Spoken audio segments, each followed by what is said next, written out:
Life പ്രോസസ്സിനകത്ത് nutrition എന്ന് പറയുന്ന concept ആയിരുന്നു നമ്മൾ ഇന്നലെ പഠിച്ചു വന്നത്. അതിനകത്ത് നമ്മൾ ഓട്ടോട്രോപിക് ന്യൂട്രീഷനെ പറ്റി പഠിച്ചു. ഇനി ഹെറ്ററോട്രോപിക് ന്യൂട്രീഷൻ നമുക്ക് പഠിക്കാനുണ്ട്. അത് എന്താണെന്നൊക്കെയുള്ള കാര്യങ്ങളാണ് നമ്മൾ പറയാൻ പോകുന്നത്. അപ്പൊ അതിനകത്ത് ഞാൻ നോട്ട് കൂടെ അങ്ങ് തരാം. നോട്ട് കൂടെ തന്ന് അതും കൂടെ അങ്ങ് എഴുതി എടുത്താണ് പോകും കേട്ടോ. നോട്ട് കൂടെ ഞാൻ തരാം. ഈ ചാപ്റ്റർ ഇച്ചിരി വലിയ ചാപ്റ്റർ ആയതുകൊണ്ട് തന്നെ കുറേ ഉണ്ട് പഠിപ്പിക്കാനും എഴുതാനും ഒക്കെ.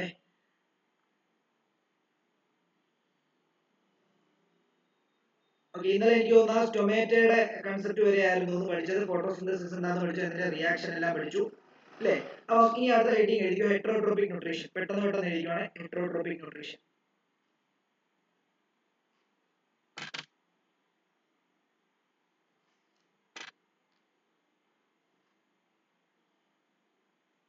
ഹെറ്ററോട്രോപിക് ന്യൂട്രീഷൻ. നമ്മൾ എന്താണ് ഓട്ടോട്രോപിക് ന്യൂട്രീഷനെ പറ്റി ഇന്നലെ പഠിച്ചു. അതിനകത്ത് ഈ ഹെറ്ററോട്രോപിക് ന്യൂട്രീഷനകത്ത് നമുക്ക് ഏറ്റവും ആദ്യം പഠിക്കാനുള്ള ഒരു കൺസെപ്റ്റ് എന്ന് പറഞ്ഞു കഴിഞ്ഞാൽ സാപ്രോഫൈറ്റിക് ന്യൂട്രീഷൻ ആണ്. ഒരു ഡോട്ട് ഇട്ടിട്ട് സാപ്രോഫൈറ്റിക് ന്യൂട്രീഷൻ. ഓക്കെ, എന്നിട്ട് ഒരു ഹൈഫൻ ഇട്ടിട്ട് എഴുതുക. It refers to it refers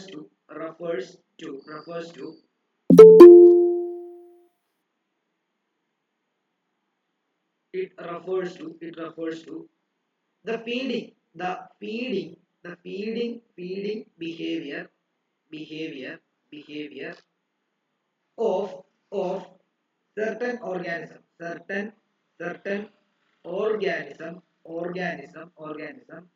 that rely on consuming dead and decomposed organic matter. Decomposed organic matter. ഇവരുടെ ഈ സാപ്രോഫൈറ്റിക് ന്യൂട്രീഷന്റെ ഒരു പ്രത്യേകത എന്താ ചോദിച്ചാൽ, food digest partially outside the body. അതായത് എന്താണ്, വെളിയിൽ കുറച്ച് ഫുഡ് ഡൈജസ്റ്റ് ചെയ്ത് ഡൈജഷൻ സ്റ്റാർട്ട് ചെയ്യുന്നത്. ഇപ്പം നമ്മുടെ ഡൈജഷൻ പ്രോസസ്സ് സ്റ്റാർട്ട് ചെയ്യുന്നത് എവിടെ നിന്നാണ് അറിയോ? നമ്മുടെ വായിനെ സ്റ്റാർട്ട് ചെയ്യുക. അതായത് നമ്മുടെ ഉമിനീരിനകത്ത് ഒരു എൻസൈം ഉണ്ട്. ആ എൻസൈം നമ്മൾ കഴിക്കുന്ന ഫുഡ്, അതുകൊണ്ടാണ് ചവച്ചരച്ച് കഴിക്കണം എന്ന് പറയുന്നത്. നമ്മളൊക്കെ എന്താ, വായിലോട്ടൊരു സാധനം ഇട്ടാൽ അതൊന്ന് ഗ്ലിങ് വിഴുങ്ങില്ലയോ? അപ്പൊ അങ്ങനെ വിഴുങ്ങരുത്, നല്ലോണം ചവച്ചരച്ച് തിന്നണം എന്ന് പറയാൻ കാരണം അവിടുന്ന് ഡൈജഷൻ സ്റ്റാർട്ട് ചെയ്യണം എന്നുള്ളത് കൊണ്ടാണ്. മനസ്സിലായോ? എന്നാൽ ഇത് അകത്താണ്. പക്ഷെ ഈ സാപ്രോഫൈറ്റിക് ന്യൂട്രീഷൻ പ്രൊവൈഡ് ചെയ്യുന്ന സമയത്ത് അതെന്താ ചെയ്യുന്നത് അറിയോ? ഈ ഡെഡ് റിമെയിൻസ് ഓഫ്, ഇപ്പൊ ഒരു ഉദാഹരണം പറയുകയാണെങ്കിൽ ഒരു എന്താണ്, എലി റോഡിൽ ചത്ത് കിടക്കുന്നു. ഈ എലി റോഡിൽ ചത്ത് കിടക്കുന്ന സമയത്ത് അവിടെ മൈക്രോ ഓർഗാനിസംസ് ഒക്കെ വന്നിട്ട് അതിൽ എന്ത് ചെയ്യും, അതിൽ ആക്ട് ചെയ്തിട്ട് അത് അതിനെ എന്ത് ചെയ്യും, ന്യൂട്രീഷന് വേണ്ടി അത് ഡിപ്പെൻഡ് ചെയ്യും. അപ്പം അങ്ങനെ ഡെഡ് ആൻഡ് ഡീകമ്പോസ്ഡ് മാറ്ററിനെ റിലേ ചെയ്യുന്ന ടൈപ്പ് ന്യൂട്രീഷനെയാണ് നമ്മൾ സാപ്രോഫൈറ്റിക് ന്യൂട്രീഷൻ എന്ന് പറയുന്നത്. അത് ബോഡിയുടെ ഔട്ട്സൈഡിലാണ് ശരിക്കും പറഞ്ഞു കഴിഞ്ഞാൽ ഡൈജഷൻ സ്റ്റാർട്ട് ചെയ്യുന്നത്. അപ്പം അത് ഒന്ന് എഴുതിക്കോ. The food is partially digested outside the body. Then it is absorbed.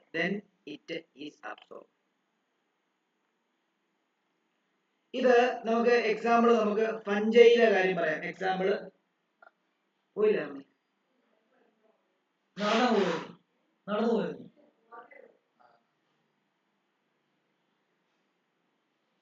Fungi എന്ന് പറഞ്ഞാൽ എന്താ? ഫഞ്ചൈ ആർ സാപ്രോഫൈറ്റ് ആണ്. സാപ്രോഫൈറ്റ്സ് ആണ്. ഞാൻ നോട്ട് അയച്ചു തരാൻ ഞങ്ങൾ പറഞ്ഞത്. ഇതിപ്പോ നോട്ട് അങ്ങ് എഴുതിപ്പിച്ചു പോകാൻ ഇത് ക്ലിയർ ആയിട്ട് എഴുതി എടുക്കുക കേട്ടോ. ഇതൊക്കെ ഇമ്പോർട്ടന്റ് ആണ്, പരീക്ഷയ്ക്ക് ചോദിക്കുന്ന മോഡലാണ് നോട്ട് വരുന്നത്. അതുകൊണ്ട് തന്നെ ഇത് കൃത്യമായിട്ട് പഠിക്കുക. ഓക്കെ, അപ്പം സാപ്രോഫൈറ്റിക് ന്യൂട്രീഷൻ എന്ന് പറഞ്ഞാൽ എന്താ? Dead remains of plants and ആനിമൽസിന്റെ മുകളിൽ പോയിട്ട് എന്ത് ചെയ്യണം, ന്യൂട്രീഷന് അല്ലെങ്കിൽ ഫീഡിങ് നടത്തുന്നതിനെയാണ് നമ്മൾ എന്താന്ന് പറയുന്നത്, സാപ്രോഫൈറ്റിക് ന്യൂട്രീഷൻ എന്ന് പറയുന്നത്. ബോഡിയുടെ ഔട്ട്സൈഡിൽ തന്നെ ഡൈജഷൻ സ്റ്റാർട്ട് ചെയ്യുകയും ആ ഡൈജസ്റ്റഡ് ആയിട്ടുള്ള മെറ്റീരിയലിനെ പിന്നീട് അബ്സോർബ് ചെയ്യുകയും ചെയ്യുന്ന പരിപാടിയാണ് ഈ സാപ്രോഫൈറ്റിക് ന്യൂട്രീഷൻ എന്ന് പറഞ്ഞാൽ. ഫംഗസ് ഉണ്ട്, ഫംഗസുകളെല്ലാം ഈ സാപ്രോഫൈറ്റ്സ് ആണ് എന്നുള്ള കാര്യം പറയാം. ഓക്കെ, രണ്ടാമത്തെ സാപ്രോഫൈറ്റിക് ന്യൂട്രീഷൻ, ഹെറ്ററോട്രോപിക് ന്യൂട്രീഷൻ എന്ന് നമുക്ക് പറയാനുള്ളത് പാരസൈറ്റിക് ന്യൂട്രീഷനെ പറ്റിയാണ്. എന്താണ് പാരസൈറ്റിക് ന്യൂട്രീഷൻ എന്ന് പറഞ്ഞു കഴിഞ്ഞാൽ, നമുക്ക് അതും കൂടെ എഴുതാം, അതും കൂടെ പാരസൈറ്റിക് ന്യൂട്രീഷനും കൂടെ എഴുതാം. It involves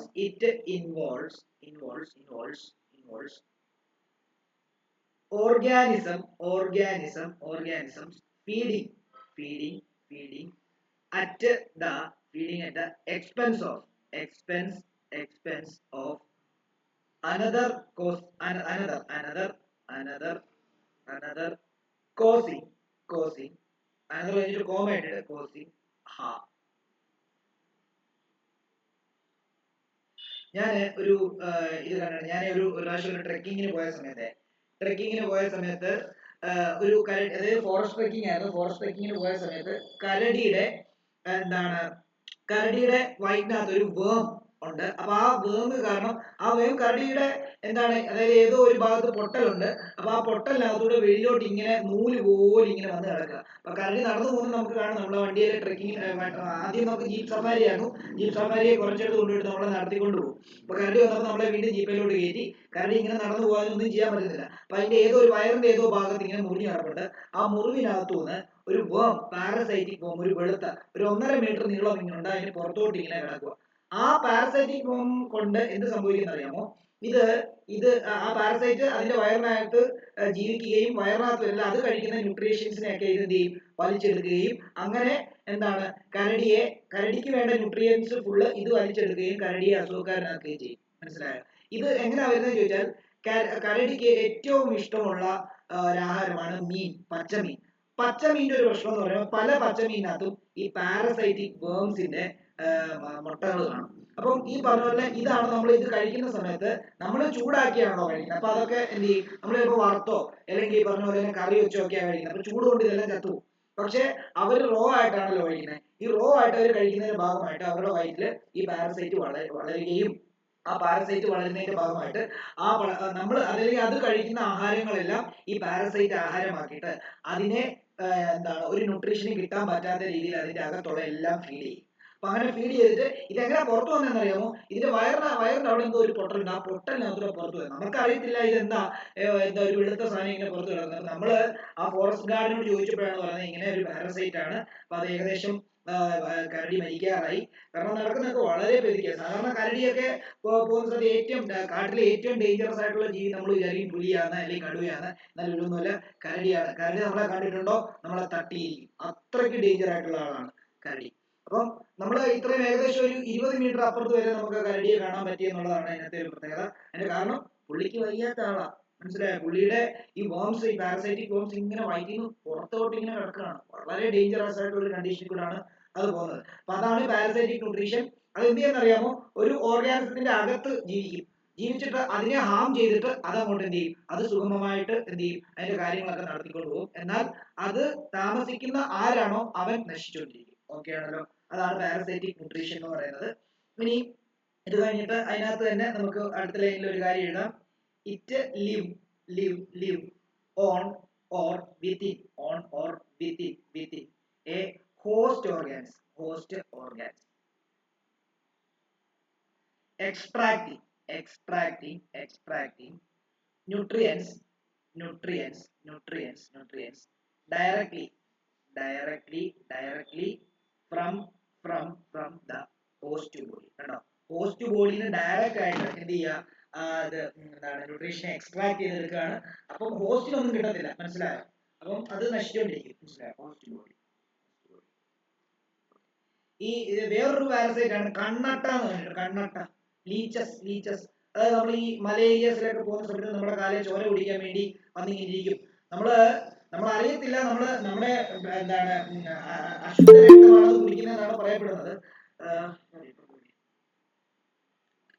നമ്മുടെ അശുദ്ധ രക്തമാണ് അത് കുടിക്കുന്നതെന്നാണ് പറയപ്പെടുന്നത്. അപ്പൊ നമ്മുടെ ശരീരത്തിൽ വന്നിരുന്നാൽ നമ്മൾ അറിയത്തില്ല. മനസ്സിലായോ? നമ്മൾ ചോര കുടിച്ചിട്ട് കുറെ നേരം കഴിഞ്ഞിട്ട് തന്നെ വേണേൽ വിട്ടുപോകും. ഇനി നമ്മൾ കാണുമ്പോഴോ നമ്മളത് കുറെ നേരമായി ചോര കുടിച്ചെങ്കിൽ അത് ഭയങ്കരമായിട്ട് അങ്ങ് വണ്ണിക്കും. അപ്പൊ നമ്മൾ പേടിച്ചു പോകും. മനസ്സിലായോ? നേരെ കുറച്ച് ഉപ്പൊക്കെ ഇട്ട് കഴിഞ്ഞാൽ അത് പെട്ടെന്ന് എന്ത് ചെയ്യും? നമ്മുടെ ശരീരത്തിൽ നിന്ന് ഇളകി പോകും. എനിക്ക് നമ്മൾ ഈ ട്രെക്കിങ്ങിനൊക്കെ പോകുമ്പോൾ ഇത്തിരി ട്രാവലൊക്കെ ചെയ്യുന്നതുകൊണ്ട് ട്രെക്കിങ്ങിനൊക്കെ പോകുമ്പോൾ നമുക്ക് എപ്പോഴും ഈ കണ്ണട്ടയുടെ കടി കിട്ടാറുണ്ട്.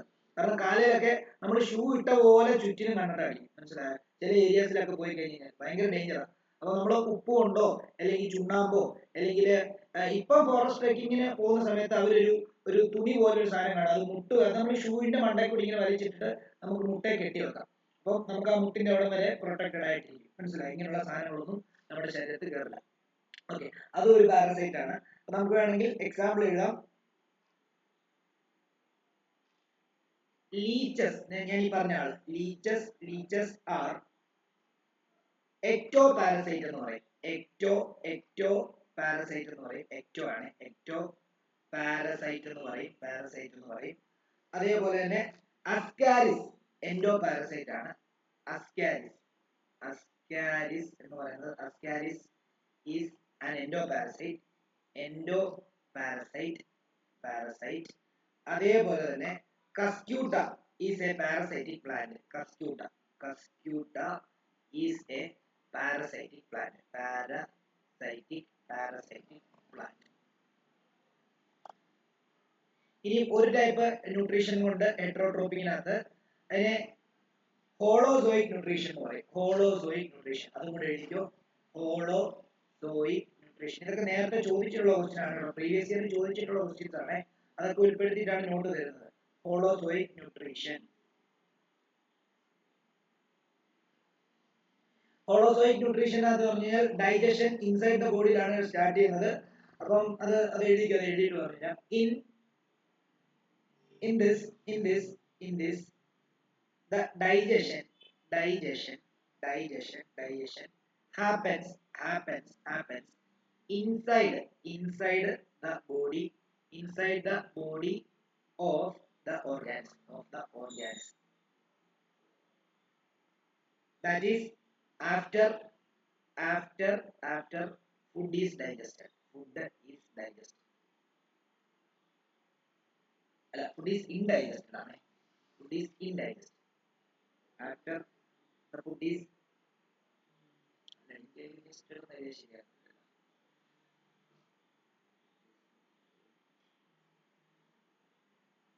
ഒരു സെക്കൻഡ്.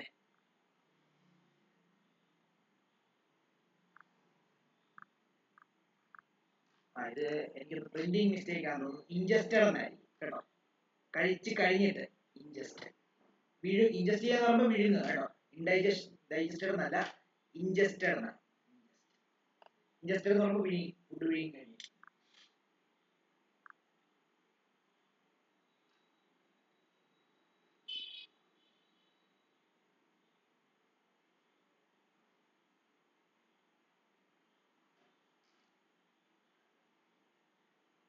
അപ്പൊ അങ്ങനെ നമ്മുടെ എന്താണ് ഹെറ്ററോട്രോപിക് ന്യൂട്രീഷന്റെ ബേസിക് മൂന്ന് ഹെറ്ററോട്രോപിക് ന്യൂട്രീഷൻ ടൈപ്പ് ന്യൂട്രീഷൻ ആണ്. ഒന്ന് saprophytic nutrition, parasitic nutrition, holozoic nutrition. Saprophytic nutrition എന്ന് പറഞ്ഞു കഴിഞ്ഞാൽ ഈ ഡെഡ് റിമൈൻസ് ഓഫ് മാറ്ററിൽ പോയിട്ട് എന്ത് ചെയ്യാം, വെളിയിൽ വെച്ചിട്ട് ഡൈജസ്റ്റ് ചെയ്തിട്ട് അബ്സോർബ് ചെയ്തിട്ട് അകത്തേക്ക് കയറ്റുന്ന പരിപാടിയാണത്. എങ്കിൽ എന്താണ് പാരസൈറ്റിക് ന്യൂട്രീഷൻ എന്ന് പറയുമ്പോൾ അകത്ത് പോയിട്ട് ഒരു ഓർഗാനിസത്തിന്റെ ഉള്ളിൽ വളർന്ന് അതിനെ നശിപ്പിച്ചുകൊണ്ട് ഇത് സ്വന്തമായിട്ട് വളർന്ന ഒരു പരിപാടിയാണ്. ഈ അസ്കാരിസ് എന്ന് പറയുന്ന ഒരു എന്താണ് വേമ ആയിരിക്കണം കേട്ടോ. മറ്റേ ആ കരടി, നമ്മുടെ അന്ന് പറഞ്ഞ കരടി, ഞാൻ എന്തോ ഒരു വേമിന്റെ പേര് പറഞ്ഞായിരുന്നു കൂടി, ഞാൻ ഓർക്കുന്നില്ല. അസ്കാരിസ് ആണെന്ന് തോന്നുന്നു. ഇനി അതവിടെ നിൽക്കട്ടെ. ഇനിയും അതേപോലെ തന്നെ എന്താണ് ഹോളോസോയിക് ന്യൂട്രീഷൻ എന്ന് പറഞ്ഞു കഴിഞ്ഞാൽ എന്താണ് ഇത് ഹോളോസോയിക് ന്യൂട്രീഷൻ എന്ന് പറയുമ്പോൾ നമ്മളൊക്കെ കഴിക്കുമ്പോൾ ഉണ്ടാകുന്ന ന്യൂട്രീഷനെയാണ് ഹോളോസോയിക് ന്യൂട്രീഷൻ എന്ന് പറയുന്നത്. ഫുഡ് വിഴുങ്ങി കഴിഞ്ഞിട്ട് അവിടെ ഡൈജഷൻ നടക്കുന്നു എന്നുള്ളതാണ് അവിടെ എന്താ പറയാൻ, അല്ലെങ്കിൽ അവിടെ അർത്ഥമാക്കുന്നത് കേട്ടോ. ഇനി നമുക്ക് കുറച്ച് ആൾക്കാരെ പറ്റി പറയാം. നിങ്ങളെ അമീബ പാരമീസിയത്തെ പറ്റിയൊക്കെ പഠിപ്പിച്ചായിരുന്നോ? ആരെങ്കിലും ഒന്ന് റെസ്പോണ്ട് ചെയ്യണം. പല സ്കൂളിലും പലതാണ്, അതുകൊണ്ട് ചോദിച്ചത്. അമീബ പാരമീസിയം അവരുടെ നിങ്ങളുടെ എക്സാം ഉണ്ട്, അത് പഠിപ്പിച്ചാൽ മതി. അത് ഫുഡ് എൻഗൾഫ് ചെയ്യുന്ന രീതിയൊക്കെ പഠിപ്പിച്ചായിരുന്നോ? പഠിപ്പിച്ചു സർ. ഓക്കെ, അതുകൊണ്ട് അതും കൂടെ ഉൾപ്പെടുത്തുവാണ്. ഒരു ഡോട്ട് ഇട്ടിട്ട് എഴുതുക. Single celled organism. Single cell എന്ന് പറയുമ്പോൾ ഒറ്റ സെല്ലുള്ള ഓർഗാനിസം ആണ്. ഈ അമീബ, പാരമീസിയം പോലെയുള്ള മൈക്രോസ്കോപ്പിക് ഓർഗാനിസത്തെയാണ് നമ്മൾ സിംഗിൾ സെൽ എന്ന് പറയുന്നത്. അപ്പം അതേപോലെ തന്നെ അത് ഒരു സ്റ്റാർ ഇട്ടിട്ട് എഴുതിക്കോളൂ. Amoeba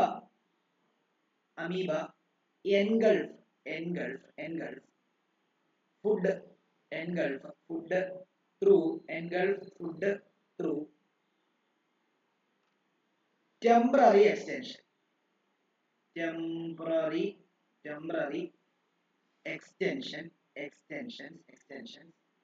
of its cell surface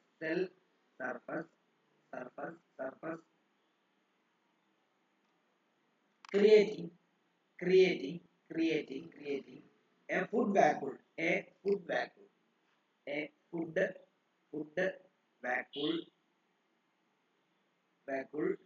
as these extensions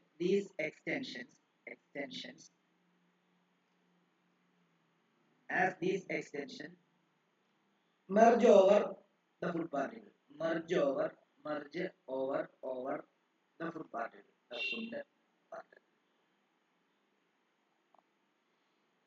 അതായത് ഇപ്പൊ ഒരു ഉദാഹരണം പറയുകയാണെങ്കിൽ എന്താ സംഭവിക്കുന്നത് അറിയാമോ? അതായത് ഇപ്പൊ ഇതൊരു അമീബയാന്ന് വിചാരിച്ചോ, ഒരു ഫുഡ് പാർട്ടിക്കിൾ ഇവിടെ വന്നു ഓക്കെ. അടുത്ത സ്റ്റെപ്പില് എന്ത് ചെയ്യുന്നത്, ഈ ഫുഡ് പാർട്ടിക്കിളിനെ ഈ സ്പേസ്, അതായത് ഈ ഭാഗത്ത് അകത്തോട്ട് കയറ്റാനായിട്ട് ശ്രമിക്കും. അപ്പം അത് അടുത്ത ഒരു എന്താണ് ലെവൽ തന്നെ ഇങ്ങനെയാണ് വരുന്നത്. അടുത്തൊരു ലെവൽ തന്നെ ഇങ്ങനെയാണ് വരുന്നത്. നോക്കിക്കോളൂ, ഇങ്ങനെ ഒരു ഇവിടെ ഇങ്ങനെ ഒരു ചെറിയൊരു സ്പേസ് ഉണ്ടാക്കി കൊടുക്കും അതിന്റെ വോളിൽ. എന്നിട്ട് ഈ ഫുഡ് തന്നെ അകത്തോട്ട് ഓക്കെ. എന്നിട്ട് വീണ്ടും അടുത്ത സ്റ്റെപ്പില് ഇങ്ങനെ ഒരു അവസ്ഥയാണ് ഉണ്ടാകുന്നത്. ഇതിങ്ങനെ വന്ന് നോക്കിക്കോളൂ, ഇതിങ്ങനെ പെരുക്കി ഇങ്ങനെ അടയും. പക്ഷെ അവിടെ ഒരു സ്പേസ് ഉണ്ടാവും, അതിനെ വാക്യൂൾ എന്ന് പറയുന്നത്. കണ്ടോ സ്പേസ്, അതിനകത്ത് ആണ്. ഇനിയാണ് അതിന്റെ ഡൈജഷൻ പരിപാടികളൊക്കെ നടക്കുന്നത്. ഇങ്ങനെയാണ് നടക്കുന്നത്. ഓക്കെ ആണല്ലോ? അപ്പൊ ഇത് വെളി വന്നത് അതുകൊണ്ടാണ് പറയുന്നത് അമീബ എൻഗൾഫ് എന്ന് പറയുമ്പോൾ ഇങ്ങനെ വിഴുങ്ങുക. കണ്ടോ? അപ്പൊ ഇത് വിഴുങ്ങിയാണ് ഇവിടെ ഇങ്ങോട്ടേക്ക് വന്നു ത്രൂ ടെമ്പററി എക്സ്റ്റൻഷൻ. കണ്ടോ? ടെമ്പററി എക്സ്റ്റൻഷൻ മീൻസ് അത് സർഫസിലെ ഒരു ചെറിയ എക്സ്റ്റൻഷൻ ഉണ്ടാക്കിയിട്ട് അതുവഴി ഫുഡിനെ വലിച്ചകത്തോട്ട് കയറ്റും. ക്രിയേറ്റിംഗ് എ ഫുഡ് വാക്യൂൾ എന്ന് പറയുമ്പോൾ കണ്ടോ, ഒരു കുഴി പോലെ, ആ കുഴിക്കകത്താണ് ഫുഡ്. അതുവഴി അകത്തോട്ട് കയറിയിട്ട് സെല്ലിൽ ആവശ്യമായിട്ടുള്ള ഫുഡ് എന്ത് ചെയ്യും, അതിന്റെ ആവശ്യാനുസരണം വലിച്ചു. ഇതാണ് അവിടെ നടക്കുന്നത്. ഇതാണ് നിങ്ങൾ ടെക്സ്റ്റിനകത്ത് ഇതിന്റെ ഒരു പടം കൊടുത്തിട്ടുണ്ടെന്ന് എനിക്ക് തോന്നുന്നത്, അത് ചെക്ക് ചെയ്യാം. ഓക്കെ ആണല്ലോ? ഇനി ഈ വാക്യൂളിനകത്ത് within the food vacuole complex substances undergo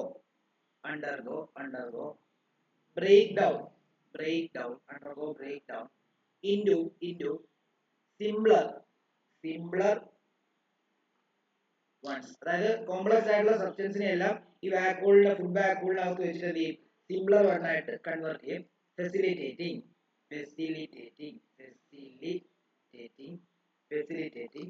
their diffusion into the cytoplasm. ഈ ഡിഫ്യൂഷൻ എന്ന് പറഞ്ഞാൽ, ഇപ്പൊ ഞാൻ ഒരു ഉദാഹരണം പറഞ്ഞു കഴിഞ്ഞാൽ, നിങ്ങൾ നാരങ്ങ വെള്ളം ഉണ്ടാക്കുന്ന സമയത്ത് നിങ്ങൾ പഞ്ചസാര നാരങ്ങ വെള്ളത്തിനകത്തോട്ട് ഇട്ട് നിങ്ങൾ 2-3 ഇളക്കി കഴിഞ്ഞ് കഴിഞ്ഞാൽ ഈ പഞ്ചസാര എന്ത് ചെയ്യും, ആ നാരങ്ങ വെള്ളത്തിനകത്തോട്ട് അങ്ങ് കയറി പോകും. പിന്നെ പഞ്ചസാര എവിടെയാണെന്ന് നമുക്ക് കാണാൻ പറ്റില്ല. അതേപോലെ തന്നെ ഇത് വാക്യൂൾ എന്തോ ചെയ്യുമെന്ന് പറഞ്ഞാൽ കോംപ്ലക്സ് ആയിട്ടുള്ള ഫുഡ് സബ്സ്റ്റൻസിനെ വളരെ സിമ്പിൾ സബ്സ്റ്റൻസ് ആക്കി മാറ്റുകയും അത് എന്ത് ചെയ്യും, ആ സൈറ്റോപ്ലാസത്തിനകത്തോട്ട് അലിഞ്ഞു ചേരാൻ, ഡിഫ്യൂസ് ചെയ്ത് കയറാൻ വേണ്ടി അത് സഹായപ്രദമാകും എന്നുള്ളതാണ് പറയുന്നത്. ഓക്കെ ആണോ? ഈ ഡൈജസ്റ്റ് ചെയ്യാത്ത മെറ്റീരിയൽ ഉണ്ടല്ലോ, ഇപ്പൊ ഉദാഹരണം പറയുകയാണെങ്കിൽ നമ്മൾ ഫുഡ് കഴിക്കുന്നു. നമ്മൾ ഫുഡ് കഴിച്ചിട്ട് നമുക്ക് ഡൈജസ്റ്റഡ് ആവാത്ത സംഭവങ്ങൾ, അല്ലെങ്കിൽ നമുക്ക് വേണ്ടാത്ത, നമ്മുടെ ശരീരത്തിന് ആവശ്യമില്ലാത്ത സാധനങ്ങളാണ് നമ്മൾ എക്സ്ക്രീറ്റ് ചെയ്ത് കളയുന്നത്. അതേപോലെ തന്നെ ഇവിടെ അൺഡൈജസ്റ്റഡ് സർ, പറഞ്ഞോളൂ. ഫെസിലിറ്റേറ്റിംഗ് കഴിയുണ്ട് സെന്റൻസ് വായിക്കാമോ? ഏതാവനെ? ഫെസിലിറ്റേറ്റിംഗ് കഴിയുണ്ട്. ഫെസിലിറ്റേറ്റിംഗ് their diffusion ആണ്. Facilitating their diffusion into the cytoplasm.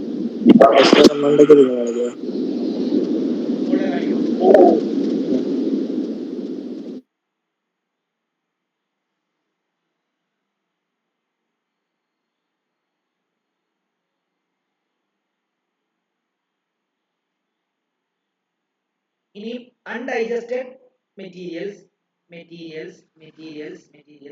is transported to the cell surface and expelled by amoeba. Expelled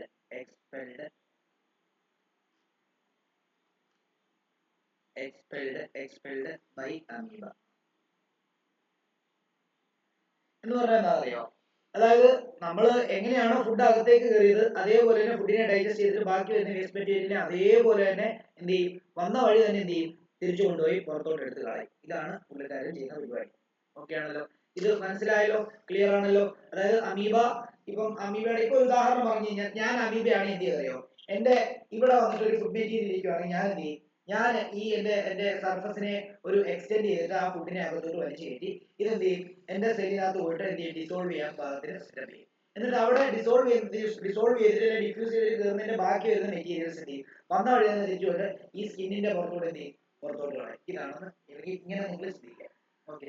അതേപോലെ തന്നെ അടുത്തത് പാരമീസിയം എന്ന് പറയുന്ന ഒരു സെല്ലുലാർ ഓർഗാനിസം ആണ്. Paramecium.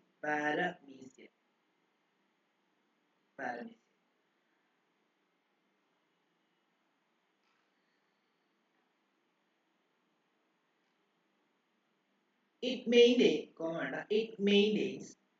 a distinct shape and ingest food at designated location. ഈ amoeba പോലെ ഏത് സെല്ലുലാർ സർഫസ് എവിടെ വന്ന് ഫുഡ് അടുത്ത് വന്നാലും ആ സർഫസ് വഴി വലിച്ചു കയറ്റത്തില്ല. ഒരു ഡെസിഗ്നേറ്റഡ് ആയിട്ടുള്ള ലൊക്കേഷൻ ഉണ്ട് ഫുഡ് അകത്തേക്ക് എന്ത് ചെയ്യാൻ, വിഴുങ്ങാനായിട്ട്, ഇൻജസ്റ്റ് ചെയ്യാൻ വേണ്ടി. എന്താണ്, ഒരു പെർട്ടിക്കുലർ ലൊക്കേഷൻ ഉണ്ട്. ആ ലൊക്കേഷനിൽ ഫുഡ് വരുമ്പോഴാണ് എന്ത് ചെയ്യുന്നത്, അത് വലിച്ചെടുക്കുന്നത്. അല്ലെങ്കിൽ ആ ലൊക്കേഷനിലേക്ക് ഫുഡിനെ തന്നെ കൊണ്ടുവരും. ഓക്കെ. അപ്പൊ അങ്ങനെയാണത് എന്താണ് ഫുഡിനെ ഇൻടേക്ക് ചെയ്യുന്നത് അല്ലെങ്കിൽ ഇൻജസ്റ്റ് ചെയ്യുന്നത്. The entire cell surface covered with cilia. ഈ അട്ടയുടെ കാല് കണ്ടിട്ടുണ്ടോ? അട്ടയുടെ കാല് പോലെ അതിനെയാണ് നമ്മൾ അത് ആ കാല് പോലെയാണ് ഈ പാരമീസിയത്തിന്റെ സർഫസിൽ ഈ സീലിയ എന്ന് പറയുന്ന ഒരു എന്താണ് ഒരു കവറിങ്, ഒരു ഹെയർ ലൈക്ക് സ്ട്രക്ചർ ആണ് സീലിയ ഇരിക്കുന്നത്. സീലിയ കൃത്യം അട്ടയുടെ കാല് പോലെയാണ് കേട്ടോ. അട്ടയുടെ കാല് പോലെ എങ്ങനെയാണോ അത് ഇതിന് ചുറ്റിനും ഇരിക്കുന്നത്. Okay. facilitate the movement of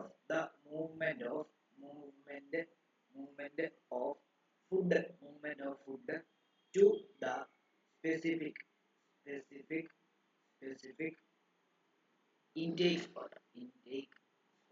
ഇതാ ഞാൻ പറഞ്ഞത്, ഒന്നെങ്കിൽ ആ ഇൻടേക്ക് സ്പോട്ടിന് അടുത്ത് ഫുഡ് വരികയോ അല്ലെങ്കിൽ വേറൊരു ഭാഗത്താണ് ഇത് വന്നെങ്കിൽ ഇതാ കാല്, അതിന്റെ സീലിയ, കാൽ മീൻസ് ഞാൻ എട്ടട കാലെന്ന് പറഞ്ഞതേ ഉള്ളൂ, കാലല്ല, അതിന്റെ സീലിയ എന്ന് പറഞ്ഞാൽ സീലിയ വെച്ചിട്ട് അതിനെ ഇങ്ങനെ മൂവ് ചെയ്തിട്ട് വന്നിട്ട് എവിടെയാണോ ഇൻടേക്ക് ചെയ്യുന്ന സ്പോട്ട് അവിടെ കൊണ്ടുവന്നിട്ട് അത് എന്ത് ചെയ്യും, ഇൻജസ്റ്റ് ചെയ്യും. അതാണ് നടക്കുന്നത്. ക്ലിയർ ആണോ? ഡൗട്ട് ഉണ്ടെങ്കിൽ ചോദിക്കണം. എന്തെങ്കിലും ഡൗട്ട് ഉണ്ടെങ്കിൽ ചോദിക്കാം.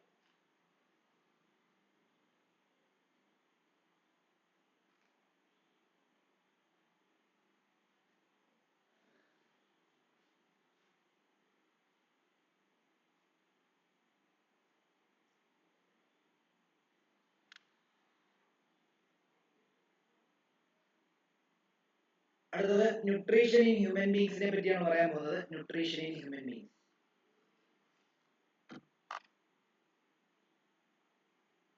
Nutrition in human beings.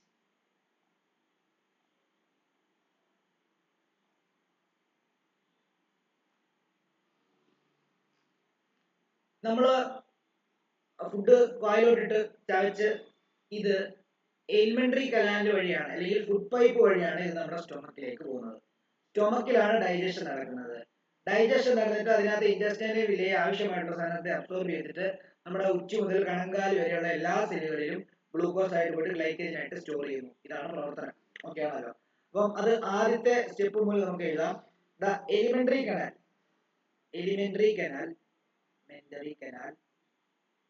canal is a lengthy tube running from the mouth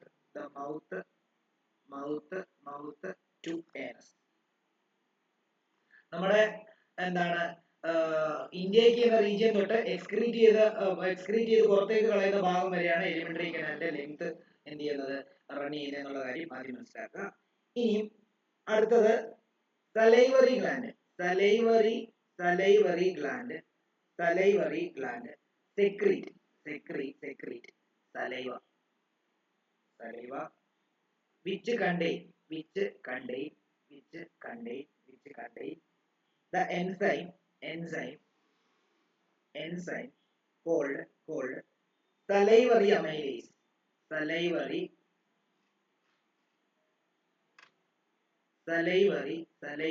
amylase.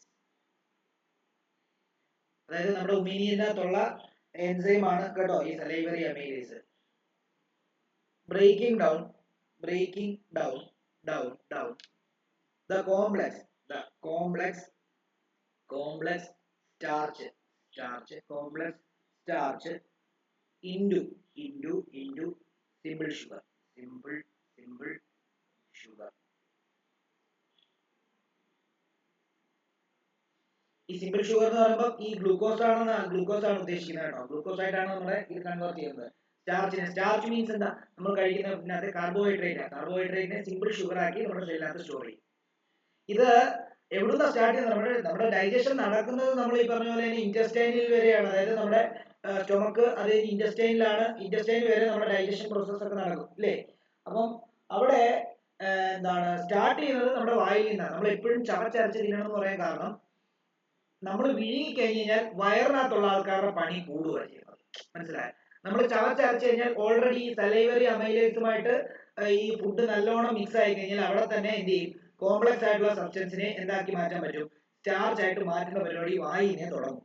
നമ്മൾ ഈ ഗ്ലിങ്ക് എന്ന് പറഞ്ഞ് വീഴുന്ന സമയത്ത് ഒരു പ്രശ്നം എന്താണെന്ന് ചോദിച്ചാൽ, ഇത് നേരെ വയറ്റിൽ പോയിട്ട് ഇതെല്ലാം വയറ്റി വെച്ചാൽ നടക്കുന്നത്. അപ്പം കൂടുതൽ എനർജി എന്ത് ചെയ്യും, അവിടെ എക്സ്പെൽ ചെയ്യാണ് ചെയ്യുന്നത്. അപ്പൊ കൂടുതൽ പരിപാടി നടക്കും. പെട്ടെന്ന് എന്ത് ചെയ്യുന്നറിയാമോ, ഈ വയറിനകത്തുള്ള ആൾക്കാരൊക്കെ പ്രായമാകും. മനസ്സിലായോ? ഓക്കെ. അടുത്തത് muscle lining the canal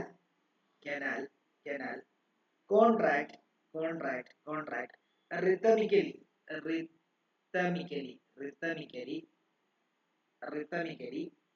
facilitating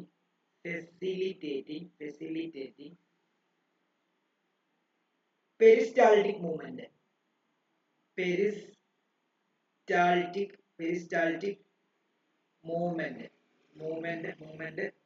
that push food forward throughout digestive system.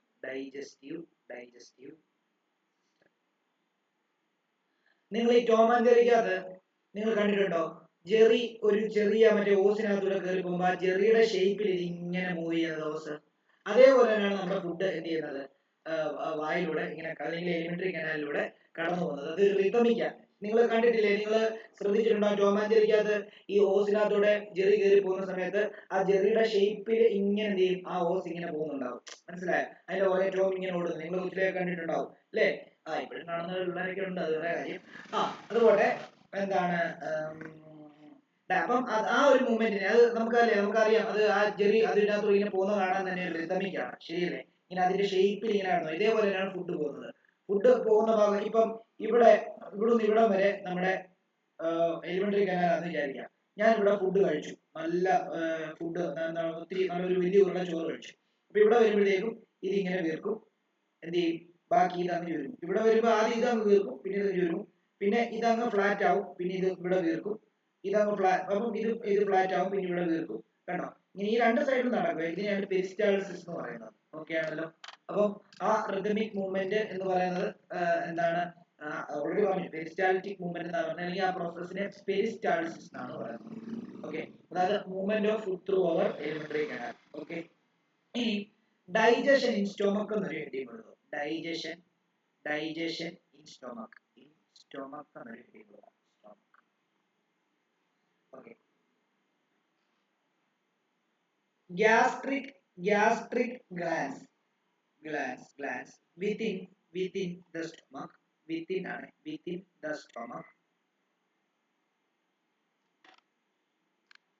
the stomach wall secrete hydrochloric acid. Hydrochloric acid.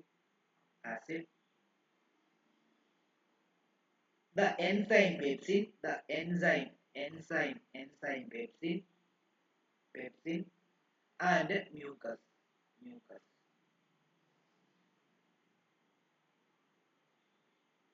അതായത് നമ്മുടെ വയറ്റിനകത്ത് സ്റ്റൊമക്കിന്റെ ഭിത്തികളിലുള്ള ഗ്യാസ്ട്രിക് ഗ്ലാൻഡുകൾ ഉണ്ടല്ലോ, ഗ്യാസ്ട്രിക് ഗ്ലാൻഡുകൾ എന്താ ചെയ്യുന്നതെന്ന് അറിയാമോ?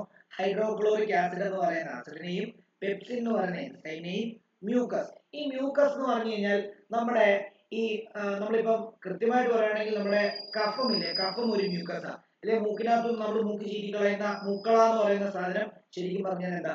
മ്യൂക്കസ് ആണ്. ഇത് എന്തിനാണെന്നറിയോ? നമുക്ക് ഈ മ്യൂക്കസ് ലൈനിങ് ഒക്കെ, ഈ മ്യൂക്കസ് വരുന്ന മൂക്കിനകത്തൊന്നും മ്യൂക്കസ് ഒക്കെ പനിയൊക്കെ വരുമ്പോഴേ വരുന്നത് ഏറ്റവും നല്ല കാരണം എന്താണെന്ന് ചോദിച്ചു കഴിഞ്ഞാൽ, അങ്ങനെ വരുമ്പോൾ അതിലൂടെയാണ് നമ്മുടെ അകത്ത് പ്രവേശിച്ചിരിക്കുന്ന വൈറസ് പുറത്തു പോകുന്നത്. ഓക്കെ, നമ്മുടെ എക്സ്ക്രീഷനിലൂടെയും നമ്മുടെ യൂറിനേഷനിലൂടെയും നമ്മുടെ സ്വെറ്റിങ്ങിലൂടെയും നമ്മുടെ മ്യൂക്കസിലൂടെയും മാത്രമാണ് ഈ നമ്മുടെ അകത്തേക്ക് പ്രവേശിച്ചിരിക്കുന്ന പനി മൂലം പ്രവേശിച്ചിരിക്കുന്ന അണുക്കളെല്ലാം പുറത്തോട്ട് പോകുന്നത്, അല്ലേ? അപ്പൊ അതുകൊണ്ട് തന്നെ ഇതൊക്കെ വളരെ ഇമ്പോർട്ടൻ്റ് ആണ്. അതേപോലെ നമ്മുടെ മൂക്കിലുള്ള പോലെ തന്നെ, നമ്മുടെ സൈനസിലുള്ള പോലെ തന്നെ നമ്മുടെ വയറിന്റെ ഗ്യാസ്ട്രിക് ഗ്ലാൻഡിലും ഈ പറഞ്ഞ മ്യൂക്കസ് ഉണ്ട്. ഓക്കെ ആണല്ലോ? ഓക്കെ, അപ്പം ഗ്യാസ്ട്രിക് ഗ്ലാൻഡ് സെക്രീറ്റ് ചെയ്യുന്ന 3 മെയിൻ കമ്പോണന്റ് എന്ന് പറയുന്നത്, ഒന്ന് എന്താണ്? ഹൈഡ്രോക്ലോറിക് ആസിഡ്, ഒന്ന് പെപ്സിന്, ഒന്ന് മ്യൂക്കസ് ആണ്. ഓക്കെ, ഇനി ഓരോ ഡോട്ട് ഇട്ട് എഴുതാമേ. HCl hydrochloric acid establishes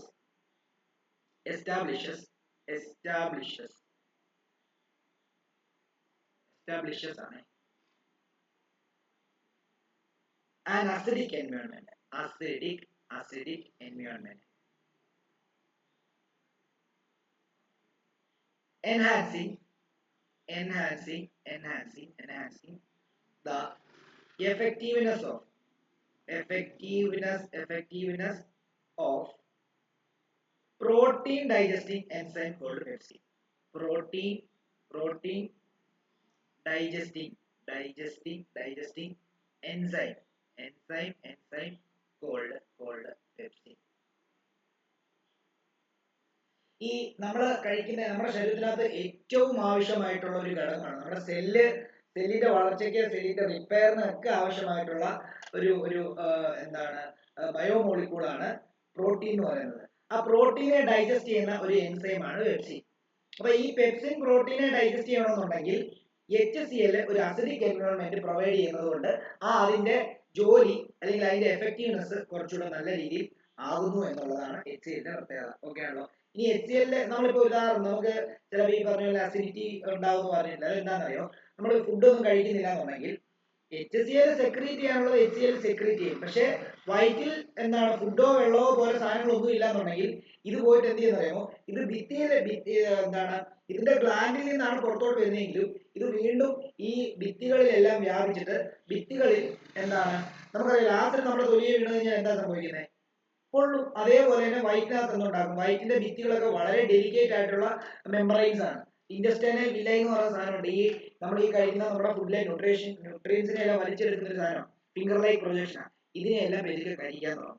ആ കരിച്ചു കളയുന്നതുകൊണ്ടാണ്, അല്ലെങ്കിൽ അങ്ങനെ ഒരു ഇത് ഫീൽ ഉണ്ടാകുന്നതുകൊണ്ടാണ് നമുക്ക് വയറ്റിനകത്ത് അസിഡിറ്റി അല്ലെങ്കിൽ വയറുവേദന ഉണ്ടാകുന്നത്. അപ്പൊ നമ്മൾ എന്ത് ചെയ്യും? നമ്മൾ ഒരു അന്റാസിഡ് എടുത്ത് കുടിച്ചാൽ മതി. അതായത് ഈ ഒരു പച്ച മരുന്ന് കിട്ടും, ഒരു ടോണിക്, നമ്മുടെ മെഡിക്കൽ സ്റ്റോറിൽ ഒരു പച്ച കളറിലൊരു കാർബിസൈഡ് എന്തോ പറയുന്നത്, എനിക്ക് ഓർക്കുന്നില്ല, എന്തോ പേര്. ഒരു പച്ച മരുന്ന്, നല്ല രുചിയാണ് അതിന്. അത് കുടിച്ച് കഴിയുമ്പോഴത്തേക്ക് അത് ബേസ് ആണ്. മിൽക്ക് ഓഫ് മഗ്നീഷ്യ ഞാൻ കെമിസ്ട്രിയിൽ പഠിപ്പിച്ചിട്ടുണ്ട്. അതാണ് അതിനകത്തെ കണ്ടന്റ്. അത് ബേസ് ആണ്. അത് കുടിക്കുമ്പോൾ ഈ ആസിഡ് ബേസും കൂടെ ചേർന്ന് ന്യൂട്രലൈസേഷൻ റിയാക്ഷൻ ആയിട്ട് നമ്മുടെ വയറ്റിനകത്ത് ആസിഡിറ്റി പോകും. ഓക്കെ, എന്നാൽ ഇത് കണ്ടിന്യൂ ചെയ്ത് കഴിഞ്ഞാൽ വയറ്റിൽ അൾസേഴ്സ് ഫോം ചെയ്യും. ഇത് ഭിത്തികളിൽ പോയിട്ട് ഭിത്തികളിൽ പെരുക്കെ നൊഡ്യൂൾസ് ഫോം ചെയ്ത്, അതായത് പെരുക്കെ ഓരോ ഇങ്ങനെ എന്താ നമുക്കറിയാം, നമ്മുടെ തൊലിപ്പുറത്ത് ചൂടുവെള്ളം വീണ് കഴിഞ്ഞാൽ എന്തായിരിക്കും സംഭവിക്കുന്നത്? കൊമളകൾ വരും. അതേപോലെ കൊമളകൾ വന്നിട്ട് ആ കൊമളകളെല്ലാം പൊട്ടിയിട്ട് വലിയ പ്രശ്നമാകും. അതിനാണ് അൾസർ എന്ന് പറയുന്നത്. അത് ഒത്തിരി നാള് ഈ പറഞ്ഞ കൺസിസ്റ്റന്റ് ആയിട്ട് നമ്മൾ ഫുഡ് സ്കിപ്പ് ചെയ്യുവാണെങ്കിൽ നമുക്ക് ഉറപ്പായിട്ടും ഒരു 25 വയസ്സ് 30 വയസ്സൊക്കെ ആകുമ്പോഴത്തേക്കും അത് വന്നിരിക്കും. ഓക്കെ ആണല്ലോ?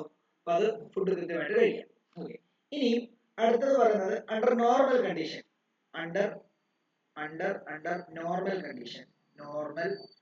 normal condition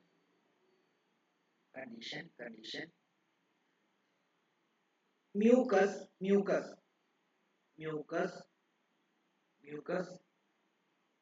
shield the stomach's inner lining stomach's inner lining from corrosive effect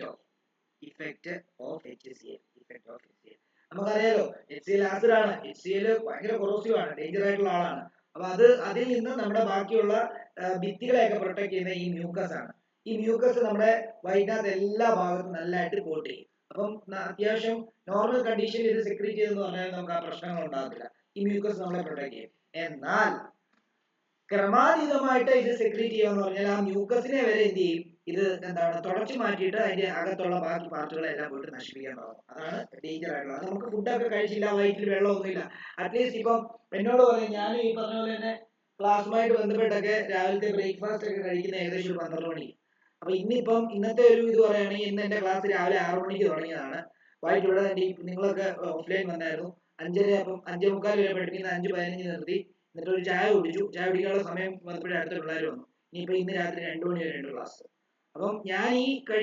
പറഞ്ഞ പോലെ തന്നെ പല ഇപ്പൊ എന്റെ ചിലപ്പം എന്താണ് ബ്രേക്ക്ഫാസ്റ്റോ അല്ലെങ്കിൽ ലഞ്ചോ ഒക്കെ ഞാൻ സ്കിപ്പ് ചെയ്യാറുണ്ട് അതുമായിട്ട് എനിക്ക് കുറെ നാൾ അസിഡിറ്റിയുടെ പ്രോബ്ലം ആയിരുന്നു അത് എന്ത് കഴിച്ചാലും നെഞ്ചെരിയും വയറെരിയും മനസ്സിലായി അപ്പം ഈ വയറെരിയുന്നതിന് കാരണം എന്താ അറിയോ ഈ ആസിഡ് ഭിത്തികളെയൊക്കെ നശിപ്പിച്ച് തുടങ്ങിയെന്ന അതുകൊണ്ട് മ്യൂക്കസ് കോട്ടിങ്ങിന് ഒന്നും അതിനെ എന്ത് ചെയ്യാൻ പറ്റുന്നില്ല അതിനെ കൺട്രോൾ ചെയ്യാൻ പറ്റുന്നില്ല അപ്പം നമ്മൾ കഴിക്കുമ്പോൾ നമുക്ക് അത്യാവശ്യം ചെറിയ ഏരിയയിലുള്ള സാധനം കഴിച്ചെന്ന് പറഞ്ഞാലും നമ്മുടെ ഈ മ്യൂക്കസ് കോട്ടിംഗ് എല്ലാം പോയി ആസിഡ് വരുമ്പോഴത്തേക്കും മ്യൂക്കസ് കോട്ടിംഗ് എല്ലാം പോകും അല്ലേ അപ്പം എന്ത് ചെയ്യും ആസിഡ് ആ ഭിത്തികളെയൊക്കെ അഫക്ട് ചെയ്യും അപ്പൊ ചെറിയ ഇൻഫ്ലമേഷൻസ് അവിടെ ഉണ്ടാകും അപ്പൊ നമ്മൾ ഈ എരിയും കൂടെ കഴിക്കുമ്പോൾ ഭയങ്കരമായിട്ട് നമ്മളെ അഫക്ട് ചെയ്യും അപ്പം നമ്മളിപ്പോ എന്താ ചെയ്യുന്നതെന്ന് ചോദിച്ചു കഴിഞ്ഞാൽ നമ്മൾ കൃത്യമായിട്ട് ആഹാരം കഴിക്കാനായിട്ട് ശ്രമിക്കും പക്ഷെ ചില ദിവസങ്ങളിൽ ഇപ്പൊ ഇന്നത്തെ പോലെ ദിവസങ്ങളിൽ എനിക്ക് പറ്റാറില്ല ഓക്കെ അപ്പൊ നിങ്ങൾ ഫുഡ് കൃത്യമായിട്ട് കഴിക്കണം എന്നുള്ളതാണ് അല്ലെങ്കിൽ ഈ പറഞ്ഞ പോലെ HCl അറ്റാക്ക് വളരെ പ്രശ്നമുണ്ടാക്കുന്നതാണ് ഓക്കെ ഇനി pepsin functions as a protein digesting enzyme protein digesting enzyme അതേപോലെ തന്നെ the release of food from the stomach release of food from the stomach into the small intestine into the small intestine is regulated by sphincter muscles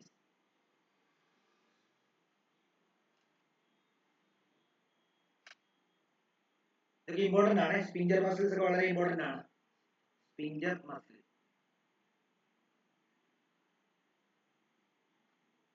allowing controlled passage in small amount allowing controlled passage in small amount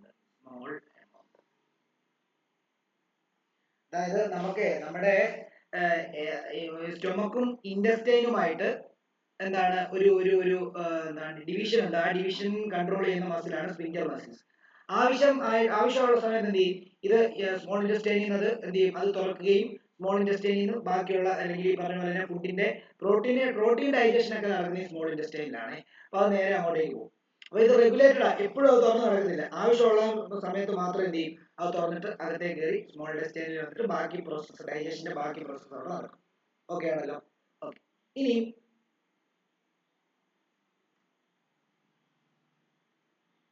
ഈ small ഇൻഡസ്റ്റൈന്റെ ലെങ്തിനെ പറ്റി നിങ്ങളുടെ ടെക്സ്റ്റിനകത്ത് എപ്പോഴും ഒരു message എന്താണ് mention ചെയ്യുന്നുണ്ട് അപ്പൊ ഞാൻ just ഒന്ന് വായിക്കാം അത് എന്റെ ഓക്കെ നോക്കിയോ അതായത് ഹെർബിവോഴ്സ് അല്ലെ അതും കൂടെ എഴുതിക്കോ ഒരു ഡോട്ട് ഇട്ട് അതും കൂടെ എഴുതിക്കോ അത് നോട്ടായിട്ട് അങ്ങനെ തരാം herbivores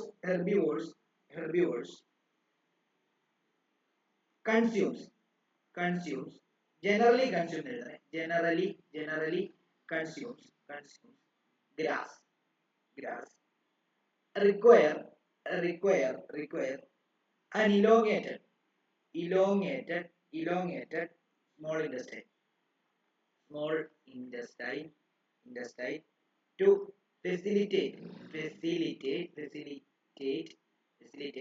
digestion digestion of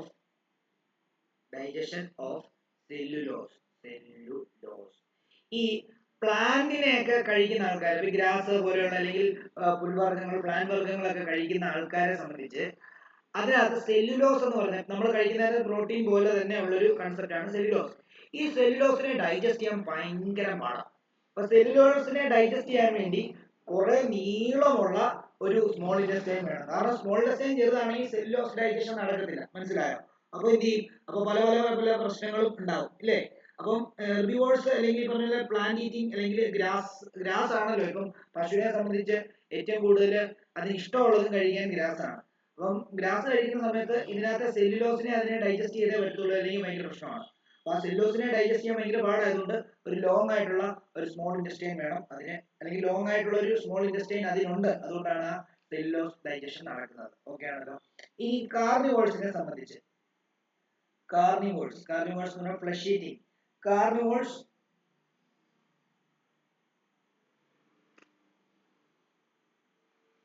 with a diet of easily digestible meat possess shorter small intestine. അപ്പം നിങ്ങൾ ചോദിക്കും, ഞാനൊരു കാര്യം പറയട്ടെ, ശരിക്കും മീറ്റിനെ ഡൈജസ്റ്റ് ചെയ്യുന്നതിനേക്കാളും കുറെ പാടാണ് ഈ പ്ലാന്റുകളെ ഡൈജസ്റ്റ് ചെയ്യാൻ. അതായത് പ്ലാന്റ് ഈറ്റിംഗ് ആനിമൽസിന് പ്ലാന്റിൽ നിന്ന് കിട്ടുന്ന സെല്ലുലോസിനെ ഡൈജസ്റ്റ് ചെയ്യുന്നതിനെക്കാട്ടിലും എളുപ്പത്തിൽ ഈ മീറ്റിനകത്തുള്ള പ്രോട്ടീൻ എന്ത് ചെയ്യാൻ പറ്റും? ഡൈജസ്റ്റ് ചെയ്യാൻ പറ്റും. അതുകൊണ്ട് തന്നെ കാർണിവോഴ്സിന്റെ സ്മോൾ ഇൻറ്റസ്റ്റൈൻ ഒക്കെ വളരെ ചെറുതാണ് കമ്പയർ ടു ഹെർബിവോഴ്സ്. ഇതൊക്കെ ഓർത്തോണം കേട്ടോ, വളരെ ഇമ്പോർട്ടന്റ് ആയിട്ടുള്ള കാര്യങ്ങളാണ് പറയുന്നത്. ഈ സ്മോൾ ഇൻറ്റസ്റ്റൈനിലാണ് ഈ ഡൈജഷൻ എല്ലാം നടക്കുന്നത് കേട്ടോ. സ്റ്റൊമക്കിലാണ് എന്നുള്ളൊരു തെറ്റിദ്ധാരണയുണ്ട്. സ്റ്റൊമക്കിലല്ല, സ്റ്റൊമക്കിൽ നിന്ന് സ്മോൾ ഇൻറ്റസ്റ്റൈൻ വരുന്നത്. സ്മോൾ ഇൻറ്റസ്റ്റൈനിലാണ് കാർബോഹൈഡ്രേറ്റ്, പ്രോട്ടീൻസ്, ഫാറ്റ്സ്, വൈറ്റമിൻസ് എല്ലാം എന്ത് ചെയ്യുന്നത്? അവിടെയാണ് ഡൈജസ്റ്റ് ചെയ്യുന്നത്. അതും കൂടെ ഒന്ന് എഴുതിയേക്കണം. The small intestine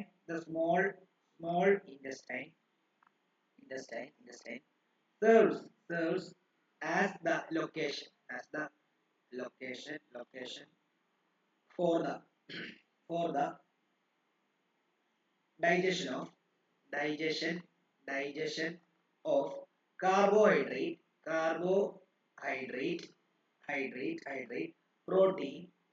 protein and fats.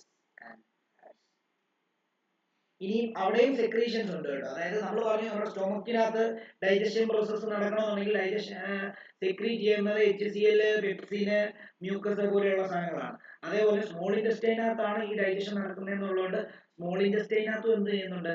കുറെ സെക്രീഷൻസ് വരുന്നുണ്ടെന്നുള്ള കാര്യം ആലോചിക്കുക കേട്ടോ. അതിനകത്ത് ബൈൽ, അതായത് ലിവർ സെക്രീറ്റ് ചെയ്യുന്ന സെക്രീഷൻസ് വരെ നമുക്ക് ഇതിനകത്ത് കൺസിഡർ ചെയ്യേണ്ടതായിട്ടുണ്ട്. ഓക്കെ, എഴുതണ്ട.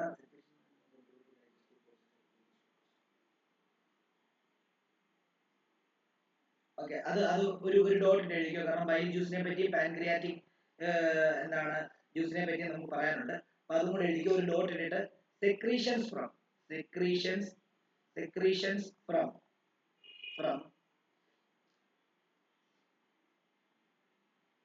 liver and pancreas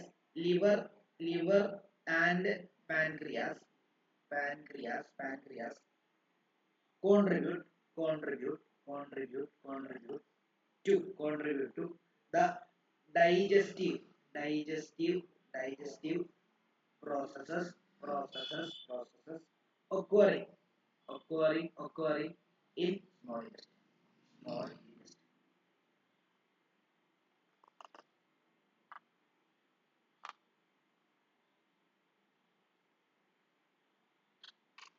ഒരു സബ്ഹെഡിങ് പോലെ എഴുതണം, bile juice from the liver. Bile juice from the liver.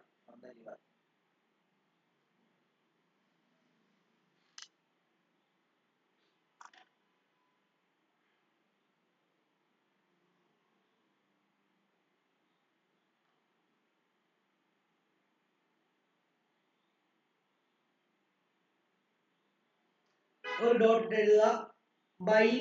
Bile salts play a role in emulsifying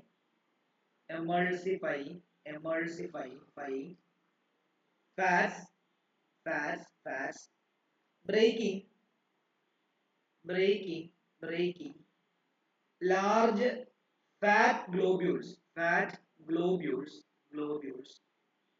into smaller ones,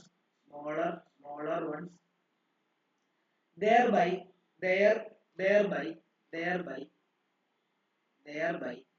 enhancing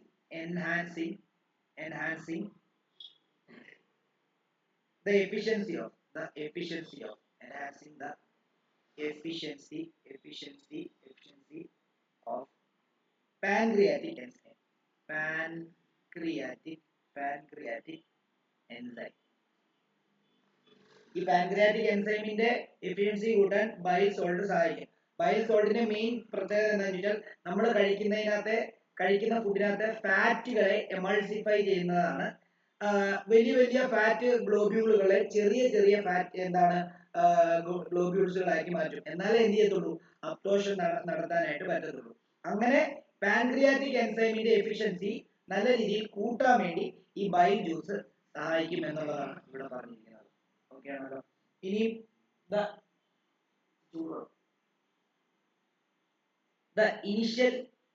initially acidic food entering the small intestine undergoes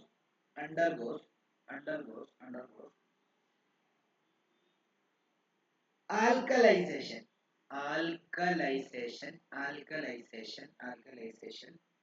through the action of bile juice promoting the effectiveness of pancreatic enzyme. അതായത് നമ്മൾ വയറിൽ നിന്ന് small ഇൻറ്റസ്റ്റൈനിലോട്ട് നമ്മുടെ food പോകുന്ന സമയത്ത് അതിനകത്ത് acid content നല്ലതായിട്ട് ഉണ്ടാവും അല്ലേ? അപ്പൊ ആ ആസിഡ് കണ്ടന്റിനെ ആൽക്കലൈസേഷൻ, നമ്മുടെ ആസിഡിനകത്തോട് കുറച്ച് ആൽക്കലി കോരി വെച്ച് കഴിഞ്ഞാൽ അവിടെ ന്യൂട്രലൈസേഷൻ റിയാക്ഷൻ നടക്കും. അങ്ങനെ എന്താവും, ആസിഡിന്റെ വീര്യം കുറയും അല്ലേ? അപ്പം ഈ ബൈൽ ജ്യൂസ് ആ ആൽക്കലൈസേഷന് സഹായിക്കുന്നു. അതാ നമ്മള് സ്റ്റൊമക്കിൽ നിന്ന് ഈ സ്മോൾ ഇൻറ്റസ്റ്റൈനിലോട്ട് ഫുഡ് കയറുന്ന സമയത്ത് ബൈലിന്റെ സെക്രീഷൻ വരുമ്പോൾ ആ ആസിഡ് കണ്ടന്റ് ആയിട്ടുള്ള മെറ്റീരിയൽസ് എന്താവും, ന്യൂട്രലൈസ്ഡ് ആയിട്ട് നമുക്ക് നമ്മുടെ ഇൻറ്റസ്റ്റൈനിന് കേടുപാടുകൾ വരുത്താതെ നോക്കും.